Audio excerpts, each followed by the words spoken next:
아버지 하나님, 이 저녁도 주님의 전에 모여 예배할 수 있게 도와주시니 감사합니다. 주님 영광 받으시고 성령으로 충만케 하옵소서. 마음을 쏟아 주님께 기도하며 감사하며 찬양할 때에 주님의 평강으로 채워주시고 주님이 원하는 대로 삶을 살아드리기에 부족함이 없게 도와주시옵소서. 주님 몸된 제단에 주님이 사랑하는 연약한 지체들 영육간에 치유함 받고 감사하며 영광 돌릴 수 있도록 도와주시옵소서. 사랑선교회와 한나여전도회 주님 사랑하시며 육신은 날로 연약하나 영혼은 날로 새롭게 되어 성도들의 본이 되게 주님 도와주시옵소서. 주님 교회 학교를 세워주심을 감사합니다. 유치부로부터 아동부, 중고등부, 청년부 이들이 하나님의 말씀을 잘 배우고 확신한 가운데 하나님의 나라가 더욱더 풍성하여지고 이번 또한 여름 성경학교 기간에 하나님의 사랑을 많이 체험하고 배울 수 있도록 주님 도와주시옵소서. 세워주신 선생님들에게 지혜와 복을 도하여 주시옵소서. 또한 각 구역에 주님이 세워주신 구역장, 권찰님들 감사하며 주님 주신 그 사명을 잘 감당할 수 있도록 주님 명령을 받들어 섬길 수 있도록 주님 도와주시옵소서. 재직회와 당회원 가정가정마다 복의 복을 도하시며 지혜롭게 하시며 이를 통하여 더욱더 언양제일교회가 든든히 세워질 수 있도록 주님 도와주시옵소서. 이 시간 주님의 말씀을 전하실 우리 변 목사님에게 함께 하시고 또한 주님 성령의 두루마기를 입혀주시어서 말씀을 잘 전할 수 있도록 주님 도와주시옵소서. 이 모든 말씀 주 예수님의 이름으로 기도드립니다.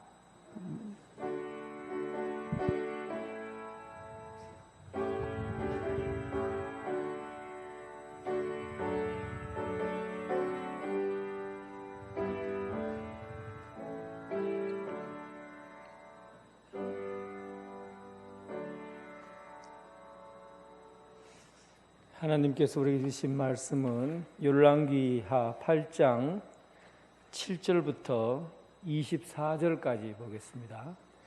조금 뒤쪽에 내용을 조금 더 같이 보겠습니다. 8장 7절부터 24절까지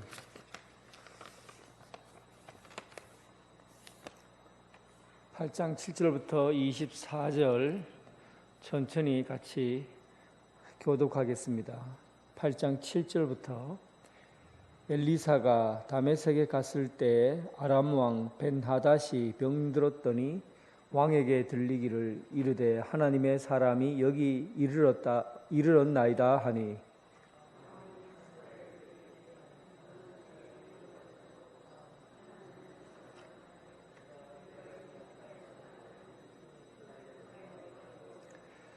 하사엘이 그를 맞이하러 갈새 다메섹의 모든 좋은 물품으로 예물을 삼아 가지고 낙타 40마리에 싣고 나아가서 그의 앞에 서서 이르되 당신의 아들 아람 왕 벤하닷이 나를 당신에게 보내드리되 나의 이 병이 낫겠나이다 하도이다 하니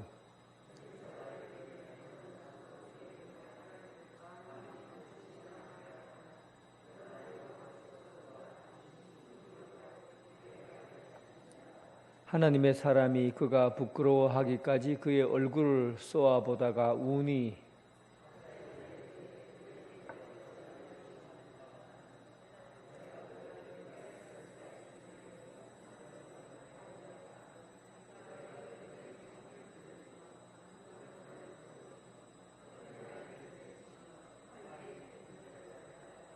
하사엘이 이르되 당신의 개같은 종이 무엇이기에 이런 큰일을 행하리오리까 하더라. 엘리사가 대답하되 여호와께서 내가 아람 왕이 될 것을 내게 알게 하셨느니라 하더라.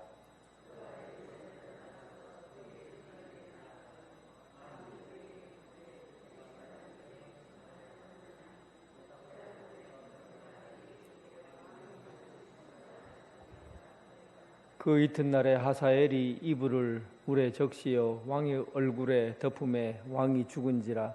그가 대신하여 왕이 되니라.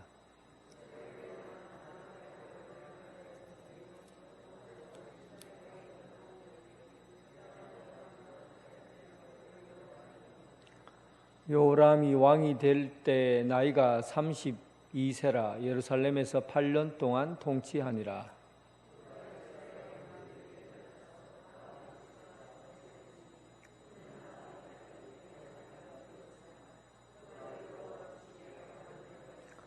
여호와께서 그의 종 다윗을 위하여 유다 멸하기를 즐겨하지 아니하셨으니 이는 그와 그의 자손에게 항상 등불을 주겠다고 말씀하셨음이더라.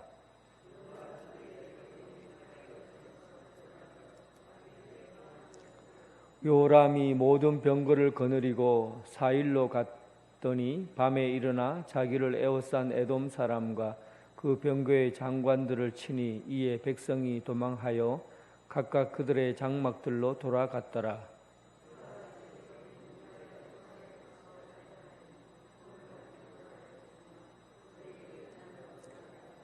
요람의 남은 사적과 그가 행한 모든 일은 유다 왕 역대지락에 기록되지 아니하였느냐. 요람이 그의 조상들과 함께 잠에 그의 조상들과 함께 다윗성에 장사되고 그의 아들 아하시야가 대신하여 왕이 되니라. 아멘.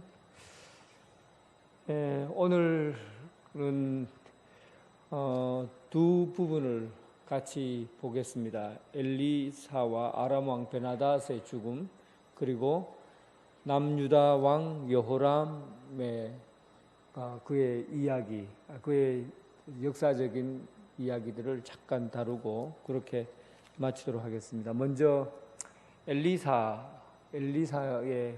거주하던 곳이 갈멜산 쪽에 거주했습니다. 한번 지도를 보면 그 위치가 어딘지 우리나라 토끼꼬리처럼 되어 있는 그것이 뒤집었다고 생각하면 됩니다. 그쪽에 갈멜살이 이렇게 톡 튀어나와 있는 부분, 그 해변 옆에 지중해를 옆에 이렇게 쏙 올라왔는 부분이 있죠. 거기가 갈멜산입니다. 엘리사가 그 생도들과 함께 주로 머물렀던 곳이 갈멜산이에요. 갈멜산에서 기도하니까 이 갈멜산 쪽으로 아람 왕이 대군을 이끌고 군사를 이끌고 갈멜산 쪽으로 들어왔을 때 엘리사가 기도하니까 그들의 눈이 어두워져서 아무것도 보지 못했어요. 그래서 그들을 데리고 그 밑으로 보면 사마리아 쪽이 있죠. 사마리아는 북이스라엘의 수도가 사마리아예요. 첫 번째 수도가 사마리아인데 그 사마리아까지 군사들을 몰고 들어와서 꼼짝하지 못하도록 하고 눈을 딱 여니까 온 사방에 이스라엘 군대로 가득 차 있었고, 그래서 왕이 저들을 한꺼번에 다 몰살시키자라고 얘기했을 때 하나님께서 그들을 이렇게까지 이쪽으로 인도하셨으니까 당신들이 한 게 뭐가 있느냐. 그래서 그들을 살려서 돌려보냅니다. 그래서 아람 쪽으로 돌려보냈죠. 그리고 난 이후에 아람 왕 베나닷이 다시 사마리아를 치러 옵니다. 그리고 사마리아를 삥 둘러서 진을 치고 꼼짝 못하도록 몇 달간 둘러쳐 있죠. 먹을 것이 다 떨어져서 그들이 죽을 만큼 고통스러웠고, 그리고 자기 아들을 삶아 먹는 그런 비극이 그 사마리아 성에서 일어났죠. 그때 하나님께서 큰 군대 소리를 내게 해서 그들이 성 바깥에서 진치고 있던 그 아람이 말발굽 소리에 놀라서 자기가 가지고 있는 금은보화 먹을 양식을 그대로 놔두고 아람으로 도망을 갑니다. 그래서 사마리아가 구원받게 되었어요. 그 이후에 아람이 얼마가 시간이 지났는지 몰라요. 지난지 모르지만 그 이후에 이제 아람에서부터 아람 왕의 이야기, 베나닷의 이야기, 그리고 베나닷을 이어서 왕이 되는 왕을 이어서 왕이 된 하사엘의 이야기가 오늘 본문에 기록되어 있습니다. 이것은 아마 엘리야가 하나님의 말씀을 따라서 예언했던 사건 중에 하나예요. 벤하닷이 죽어서 엘리야가 왕으로 삼고, 또 유다에게는 예후가 반란을 일으켜서 왕이 되고, 그리고 엘리야를 뒤를 이어서 엘리사가 그 뒤를 잇게 될 것이다 라는 엘리야가 하나님으로부터 받은 예언의 말씀이 사실 오늘 본문에 이루어진 사건입니다. 그래서 아람 왕의 이야기를 잠깐 기록해 놓은 거예요. 하나님께서 엘리야에게 예언의 이 말씀을 통해서 어떻게 앞으로 되어질 것이다라는, 이제 세상이 어떻게 변할 것이다라는 사실을 이렇게 말해 준 거죠. 그 이후에 그 사건이 오늘 본문 아람 왕의 벤하닷이 다스리는 그 곳에서 이루어진 겁니다. 벤하닷이 어떤 심각한 질병을 앓고 있었어요. 아주 고통스러운 질병을 앓고 있었는데, 이제 이 병이 너무나 심해져서 어떻게 자기 인생이 어떻게 될 것인가, 그래서 내가 앞으로 어떻게 될까, 앞으로 더 살 수 있을까, 그리고 이 사실을 좀 알고 싶었던 거예요. 그때 마침 엘리사가 아람 지역에 와 있다라는 얘기를 듣습니다. 그때 당시는 국경이라는 게 없었어요. 그냥 누구든지 그냥 이 나라 저 나라를 넘나들고 다닐 수가 있었습니다. 또 군인들도 대부분 다 용병제도라서, 다윗 수하에도 보면 블레셋 장군들이 와서 있었고, 또 아람 장군들도 같이 돈만 주면은 돈만 많이 주는 곳으로 나라와 상관없이 부하로 있었거든요. 그러니까 사람들은 사실은 여기저기로 옮겨 다닐 수 있습니다. 오늘 엘리사도 무슨 일인지, 어떤 볼일이 있었는지 그건 잘 몰라요. 그런데 아람이라는 지역에, 갈멜산에서 아람까지 꽤 멀잖아요. 사마리아를 거쳐서 그 아람까지 가야 되니까, 다메섹까지 가야 하니까, 그 다메섹은 아주 교통의 요지였고, 그리고 사람들이 많이 오고 가는 그런 곳입니다. 시리아이기도 하고, 지금의 시리아가 되고, 또 사도 바울이 하나님 예수 그리스도를 만났던 곳이 바로 다메섹이잖아요. 거기에 머물게 됩니다. 그때 벤하닷이 자기 자신에 대한 미래가 어떻게 될지, 그리고 이 질병으로 인해서 내가 살 수 있을 건가, 알 사람, 나를 좀 알아봐 줄 수 있는 사람이 없는가라고 얘기하니까, 그때 그 부하 중에 한 사람이 지금 이 나라에 엘리사가 지금 여기 머물고 있나이다. 이 나라에 엘리사가 머물고 있다.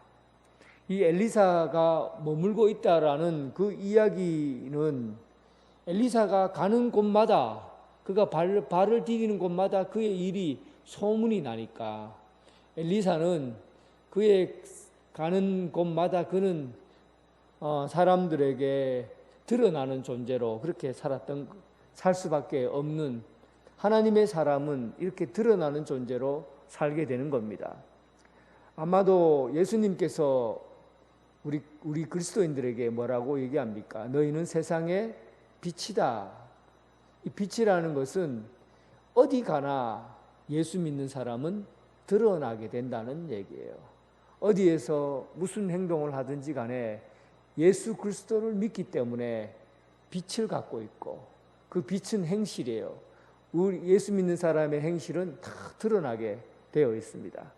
마찬가지로 엘리사는 그가 어디 가서 있든지 간에 그는 드러나는 존재로 있었던 겁니다. 그래서 엘리사를 찾아가서 그에게 내 운명에 대해서 물어달라고 그 하사엘 자기 부하에게 요청을 한 겁니다.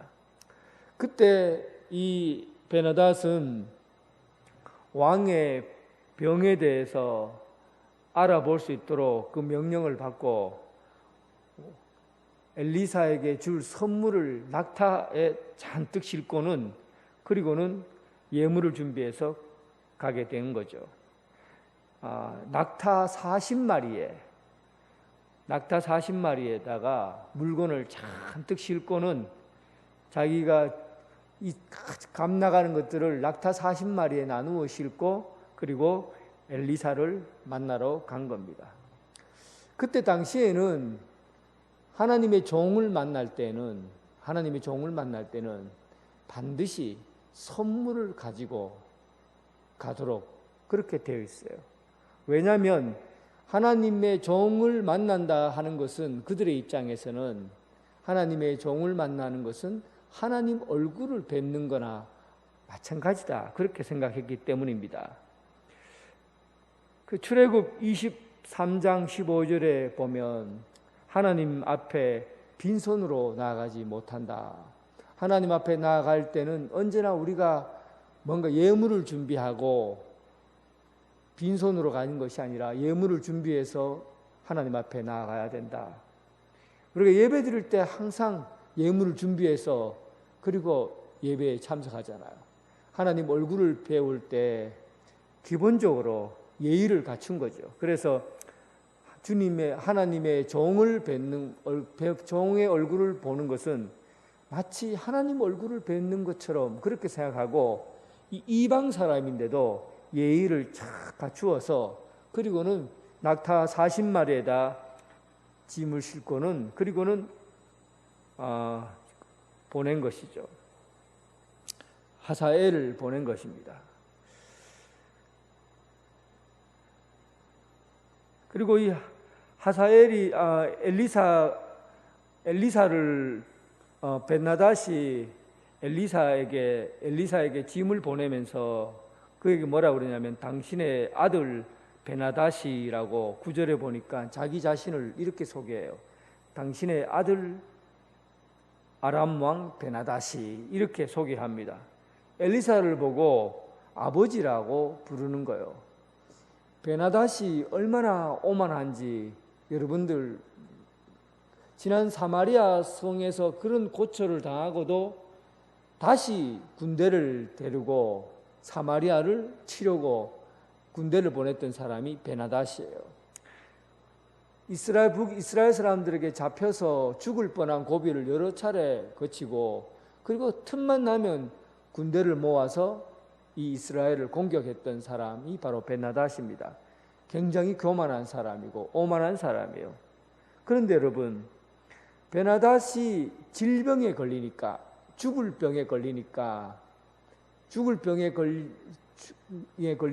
그의 삶의 모습이 갑자기 겸손해졌어요. 겸손해지고 낮아졌어요. 그리고 마치 엘리사에게 다가갈 때 하나님을 뵙는 것처럼 그렇게 생각하고 그리고 자기 자신을 소개할 때 엘리사를 아버지다 그렇게 얘기를 할 정도로 그의 태도가 굉장히 오만하고 교만한 사람이 겸손한 태도를 보여줍니다.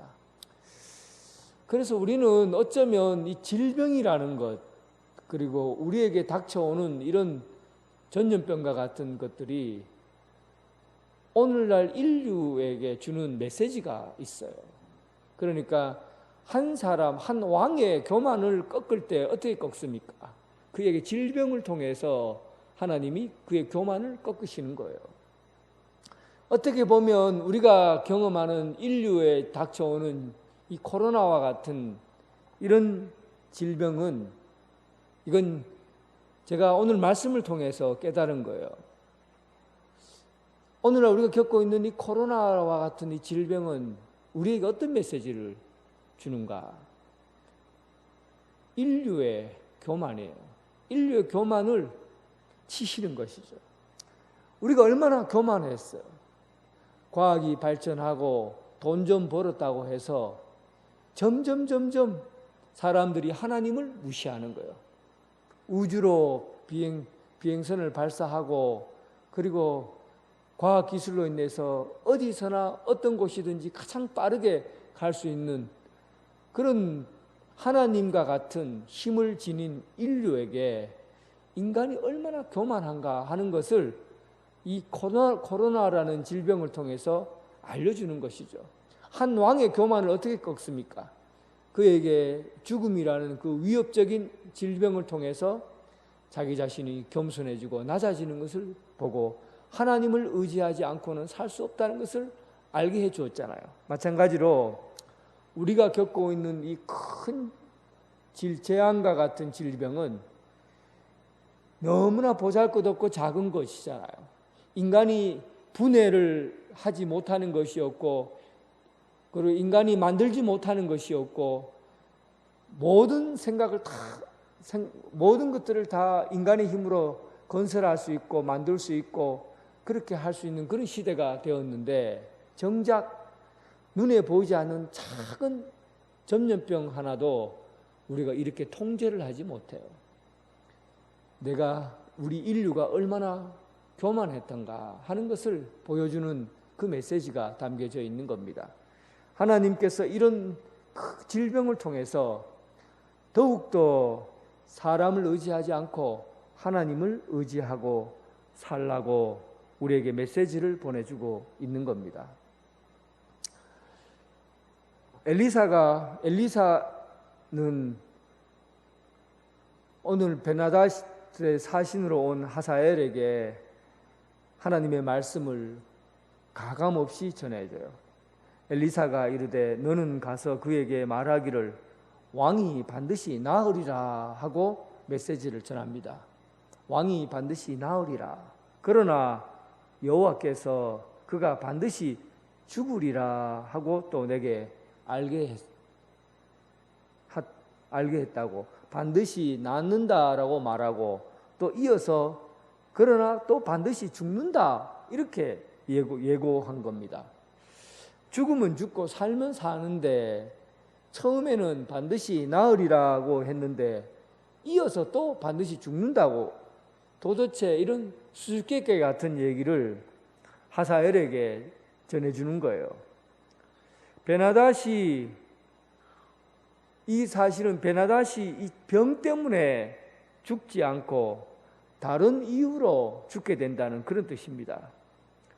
베나닷은 어떻게 죽습니까? 병 때문에 죽는 것이 아니라 나중에 하사엘이 침실에 들어가서 엘리사의 이야기를 전합니다 하고는 수건에다가 물을 적셔갖고 입을 막아 죽이게 되는 것이죠. 가장 가장 가까이에 있는 사람이 하사엘이에요. 베나닷에는 오른편에 있는 사람, 오른쪽에 수족으로 부릴 수 있는 가장 믿을만하고 가장 가까이에 있는 그 엘리후에 의해서 그는 죽게 된 것이죠. 결국은 베나닷의 입장에서 보면 어떤 죽음을 맞이한 겁니까? 그가 질병에 의해서 죽게 된 것이 아니라 다른 인간관계에 의해서 가장 측근이고 가장 가까이에 있는 사람에 의해서 그의 죽음을 맞이하게 된 거예요. 그래서 우리는 생각할 때 당장 눈앞에 있는 것이 심각한 문제라고 생각하지만 좀 더 깊이 있게 들여다보면 이것보다 더 심각한 문제는 관계에서 오는 것이 훨씬 더 심각한 문제일 수 있고 심각한 병일 수 있다는 사실이에요. 그러니까 우리는 실제로 눈앞에 보이는 물질 때문에 모든 문제가, 눈앞에 보이는 건강이 모든 문제의 근원이라고 생각하지만 어쩌면 여러분 우리가 살아가고 있는 이 삶의 현장에는요, 물질이라든지 건강의 문제는 잠시는 힘들고 고통스러울지 몰라도 이 근본적인 부분에서는 인간관계가 더 심각한 질병일 수 있다는 얘기입니다. 사람과의 관계, 부모와 자식 간의 불화, 이것이 질병보다 더 심각한 문제가 될 수 있고, 또 부부관계, 남편과 아내와의 관계가, 불화가 결국은 우리가 가지고 있는 질병보다 더 심각할 수 있고, 또 성도와 성도끼리의 그런 관계, 서로 화목하지 않고 하나가 되지 않고 나누어지고 불평하고 다투고 비교하고 경쟁하고 이런 부분이 심각한 질병일 수 있다는 겁니다. 그러니까 오늘날 우리가 살아가고 있는 삶의 현실을 한번 직시해 볼 필요가 있습니다. 우리가 문제라고 생각하는 것이 과연 이것이 진짜 문제인가? 오히려 사람과 사람과의 관계에서 또 하나님과 나와의 관계에서 벌어진 것들이 훨씬 더 심각한 질병이라는 것, 더 위급하고 급한 일이라는 사실을 우리에게 전해주고 있는 겁니다. 오늘 우리가 이런 부분에서 기도해야 될 부분들이 많아요.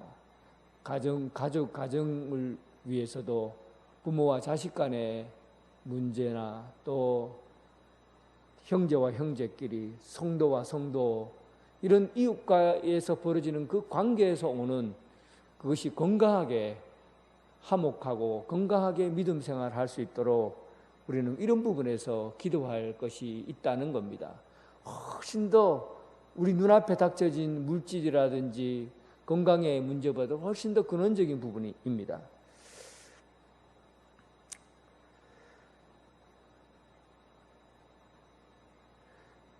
오늘 특이한 것은 엘리사가 이런 예언을 하면서 당장에 베나닷이 죽고 베나닷이 살고 반드시 베나닷은 죽게 될 것이다 라고 이런 얘기를 하면서 엘리사가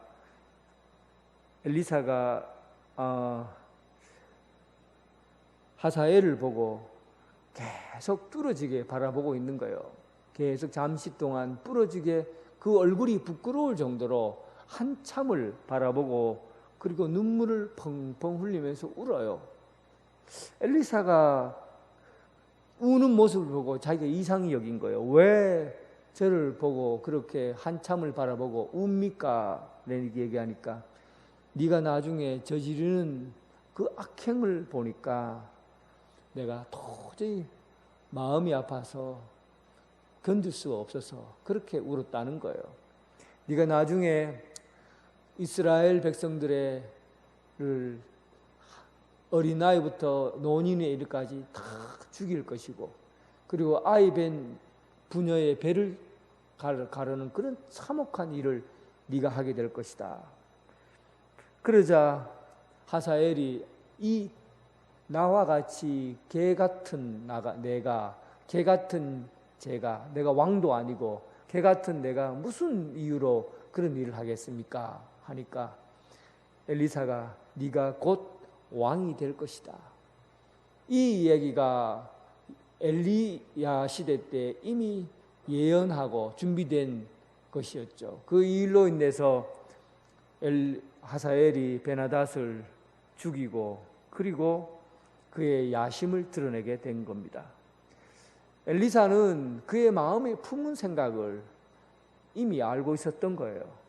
하나님께서는 언제나 겉으로 드러난 행위보다는 그 속에 품고 있는 생각이 무엇인지 거기에 관심이 있었습니다. 가인이 하나님 앞에 제물을 드릴 때 가인의 제물은 받지 않고 아벨의 제물만 받으셨어요.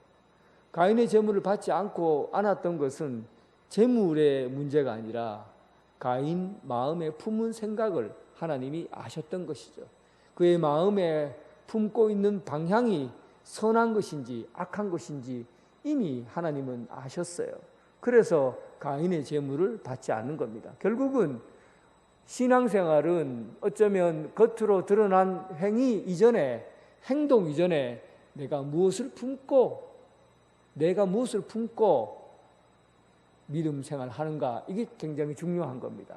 여러분들이 주님 앞에 나와 봉사하고 헌신할 때 정말 즐거운 마음으로 복된 마음으로 마음에 품고 주님의 일들을 감당하는가, 아니면 정말 불편하고 억지로 막 내가 직분을 맡았으니까 그런 마음으로 하는가.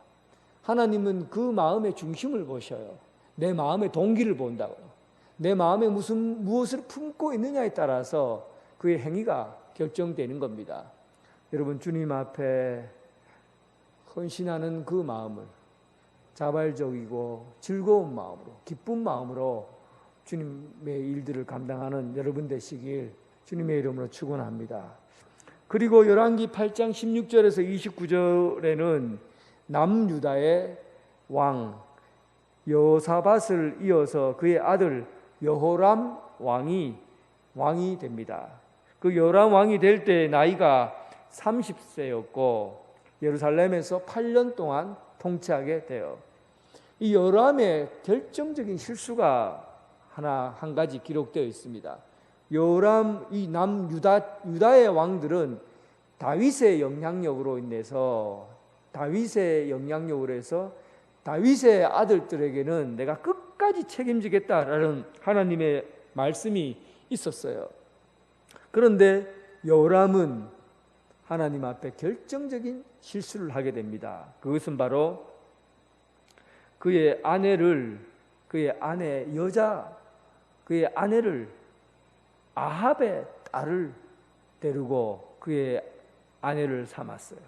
이 아합의 북이스라엘의 왕 아합의 딸은 악명 높은 아달랴라는 여인입니다. 그는 바알 숭배와 그리고 아세라 숭배를 온 이스라엘 산 천지에다가 산당을 짓고 그리고 우상을 섬겨왔던 그 여자가 바로 아달랴예요. 그의 딸이 남쪽 여호람 왕과 결혼하게 된 것이죠. 그러니까 아합 왕은 바로 장인 어른이 되는 것이고 그 딸을 취함으로 인해서 사실은 이 여호람 왕은 그의 딸 아달랴의 딸을 데려옴으로 인해서 정략 결혼을 통해서 그의 여호람은 정치적인 입지를 강화하려고 했던 거예요. 지금까지는 이제 아합의 아들들, 아합이 다스리던 북이스라엘이 그래도 힘이 굉장히 있었습니다. 힘이 있다 보니까 남쪽의 유다보다도 힘이 더 강성했어요. 그러니까 눈치를 볼 수밖에 없죠. 언제 저들이 남쪽으로 쳐들어올까라고 두려워했으니까. 그래서 정치적인 입장에서 안정을 얻고 그리고 자기의 정치적인 세력을 강화하기 위해서 정략 결혼을 하게 된 겁니다. 그것이 실수였어요. 그 실수는 사실은 솔로몬 시대 때부터 계속해서 이어져 내려오던 영적인 습관이에요. 다른 나라 다른 나라의 공주들과 여러 나라의 공주들과 결혼을 함으로 인해서 그 정치적인 입지를 강화하고, 그런데 문제는 그 나라에서 가지고 있는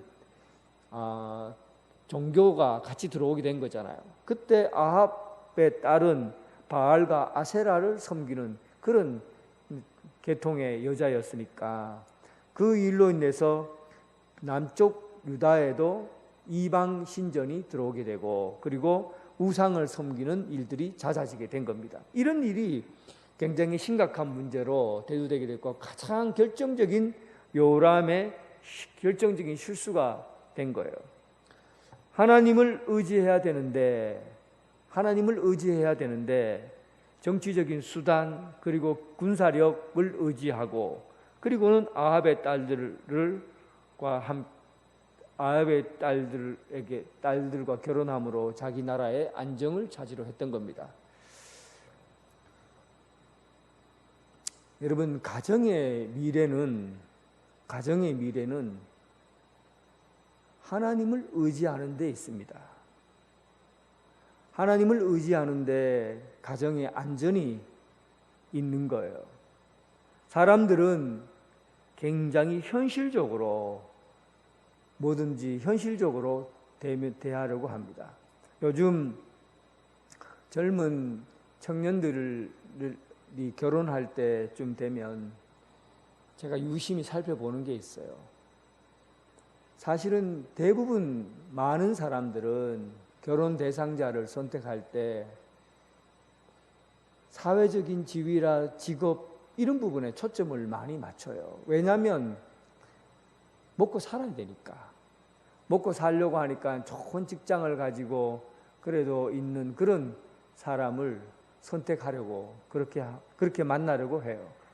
그런데 실제로 여러분들 아마 여기 계신 분들도 간증하실 분들 많이 있을 거예요.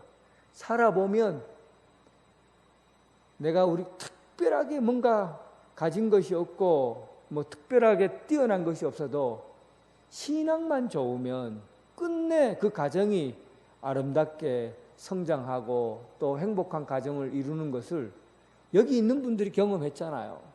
끝내 하나님 예수 그리스도를 잘 믿고 그렇게 사는 것이 그 다른 어떤 것보다도 더 다른 기준보다도 훨씬 더 가정을 안전하게 한다는 것을 우리는 현장 가운데서 다 알고 있는 사실입니다. 그런데 요즘 보면요, 젊은 사람들이 결혼할 때 보면 아합의 딸들과 결혼을 해요. 신앙생활은 아예 그렇게 지대한 관심이 없어요. 믿느냐 믿지 않느냐 이 부분보다는 내 눈에 들어오고 또 내 삶을 보장해 줄 수 있는 그런 사람인가 이런 부분에서 선택하려고 합니다. 결국 처음에는 그런 선택이 통해서 나중에 뭔가를 이루어가면 될 것이라고 시작하지만 시간이 지나고 또 세월이 가다 보면 사람을 의지하고 산다는 것이 얼마나 헛된 일인가. 결국은 모든 가정은 하나님을 의지하는 데서 힘을 갖게 되고 또 가정의 행복이 주어지게 되는 겁니다. 세상의 가치를 따르는 것이 중심이 되어서는 안 되고 언제나 하나님을 의지하고 또 하나님께서 우리에게 우리 가정을 행복한 포도나무 열매가 가득한 그런 가정으로 세워주신다는 것을 믿고 우리 가정의 미래가 하나님을 의지하는 데 있다. 이 사실을 꼭 의지할 수 있기를 바랍니다. 그리고 20절 이후에 이 유다에게 복속되었던 에돔과 그리고 림나가 배반을 하는 일이 일어납니다.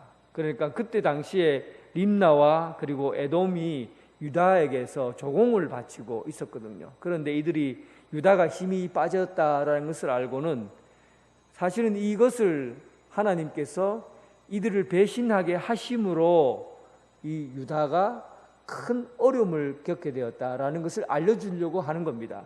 하나님을 배신하고 그리고 아합의 딸들과 결혼함으로 인해서 결국은 림나와 에돔을 잃어버리게 되는 것이죠. 이런 일들은 사실은 이 아합 그리고 그 뒤를 이은 아하시아 이루기까지 여호람을 뒤를 이어서 아하시아가 왕이 되는데 그 뒤를 이어서 왕이 되는 그 왕들이 대부분 아버지 부모가 한 그 뒷마당을 그대로 배우게 됩니다. 자녀들은요, 부모들의 이 앞모습을 보는 것이 아니라 자녀들은 부모의 뒷마당을 보고 배웁니다. 그러니까 앞마당은 공적인 활동을 하는 거죠. 사람들을 대하는 거죠. 이런 것들은 자녀들인 부모가 아무리 친절하고 따뜻하고 예의 바르고 해도 그거 잘 안 배워요. 그런데 부모가 저지르는 뒤에서 행하는 뒷마당, 보이지 않는 곳에서 하는 그 행동은 자녀들이 그렇게 본능적으로 빠르게 습득하는 겁니다. 그래서 아버지의 그 길을 요람이 한 그 행동을 아시아가 그대로 이어서 간 거예요. 신앙생활은 그래서 뒷모습을 가꾸는 겁니다. 뒷마당을 가꾸어야 돼요. 뒷마당은 보이지 않는 곳에서의 내 삶을 가꾸는 것이죠. 보이지 않는 곳은 하나님과 나와의 은밀하게 만나는 공간이잖아요. 하나님과 나와의 은밀하게 만나는 그 공간을 말씀과 기도와 영적 훈련을 통해서 진짜 보이지 않는 그곳에서 부모가 영적 습관을 기르지 않으면 자녀는 그 뒷모습을 보고 뒷마당을 보고 그의 신앙의 습관을 만들어 간다는 겁니다. 사랑하는 성도 여러분, 우리들의 신앙이 자녀들에게 전수가 됩니다. 우리가 걸어가고 있는 이 길이 영적 습관이 자녀들에게 고스란히 이어진다는 사실을 여러분들 아셔야 합니다. 하나님과 나와의 보이지 않는 곳에서의 만남, 그걸 소중하게 여기시기 바랍니다. 기도하고 말씀 보고 또 하나님 앞에서 내가 헌신하는, 보이지 않는 곳에서 헌신하는 그 영적인 습관들이 자녀들에게 습관으로 이어지고 경건 훈련으로 이어지고, 그렇게 해서 하나님 앞에서 선한 영역을 확장시켜 나가는 그런 믿음의 성도들이 되길 주님의 이름으로 축원합니다. 하나님 아버지, 우리가 살아가고 있는 이 현실이 참으로 어둡고 캄캄합니다. 코로나로 인해서 많은 사람들이 거리감을 두고 또 보이지 않는 고통 속에 우리가 살아왔습니다. 그러나 이 모든 것들이 우리 인류가 하나님을 배신하고 하나님을 떠나고 교만한 것으로 인해서 주어진 것임을 믿습니다. 좀 더 하나님을 더 깊이 알아가게 하시고 세상을 의지하지 말고 오직 하나님을 의지하고 믿음을 키워가게 하여 주옵소서. 세상의 가치를 가지고 살다 보면 신앙도 포기하고 또 세상의 가치를 가지고 모든 결혼이나 대소사를 결정하다 보면 하나님을 의지하지 않게 됩니다. 우리가 살아가야 될 가장 안전한 길은 우리가 가장 푸른 초장, 푸른 풀밭에서 우리를 쉬게 하시고 안전하게 거하게 하시는 분이 하나님인 줄 알고 오직 하나님만 의지하고 하나님께 우리의 삶을 온전히 헌신하는 그런 믿음의 길을 걷게 하여 주옵소서. 하나님, 우리에게 주어진 신앙, 보이는 곳에서 행동하는 것보다 보이지 않는 뒷마당을 잘 가꾸게 해주셔서 하나님과 은밀하게 만나고 교제하고 기도하고 말씀 보고 성도의 아름다운 사랑을 나누는 그 뒷마당을 경건의 훈련으로 채워지게 하여 주옵소서. 자라는 우리 후손들이 하나님 부모의 그 뒷마당을 보면서 믿음을 키워가게 하시고 선한 영향력을 펼쳐갈 수 있는 믿음의 가정으로 세워져 가게 하여 주옵소서. 이제 곧 우리 교회가 120주년을 맞이하고 또 120주년에 주님 아버지께서 우리에게 계획하신 일들을 준비해 가고 있습니다. 하나님, 선택받은 종들을 위해 그들을 앞길과 또한 하나님 말씀으로 세워지는 종들 되게 하시고 뿐만 아니라 우리 교회가 120주년에 준비한 교회 기념관을 여러 방면에서 우리가 준비하고 있사오니 하나님께서 지혜를 주셔서 이 어려운 시기에 때에 맞게 알맞게 잘 준비할 수 있도록 도와주시옵소서. 여름 성경학교를 준비하고 있습니다.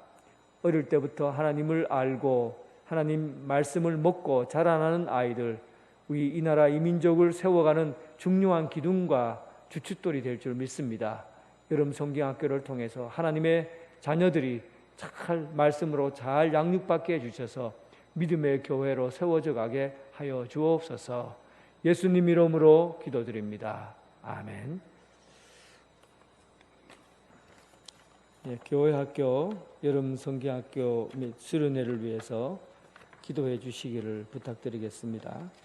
예배 시간에 이제 넥타이나 이렇게 정장 차림으로 이제는 안 오셔도 노타이를 통해서 좀 온도를 좀 낮추려고 그래요. 그러니까 예배 드리다가 숨이 컥컥 막힌다 하시는 분들은 노타이하고 좀 편한 복장으로 오시기 바랍니다. 장로님들 오늘 전국 장로의 수련회에 참석하고 계십니다. 기도해 주시기를 부탁드리겠습니다.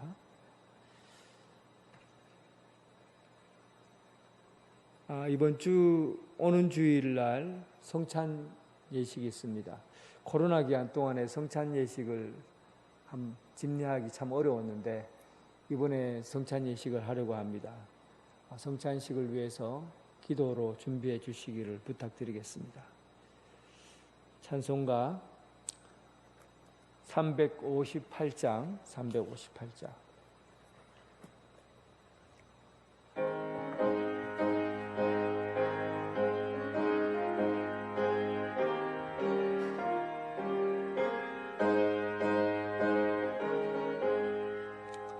주의 진리 위에 십자가 군기 하늘 높이 들고서 주의 군사 되어 용맹스럽게 찬송하며 나가세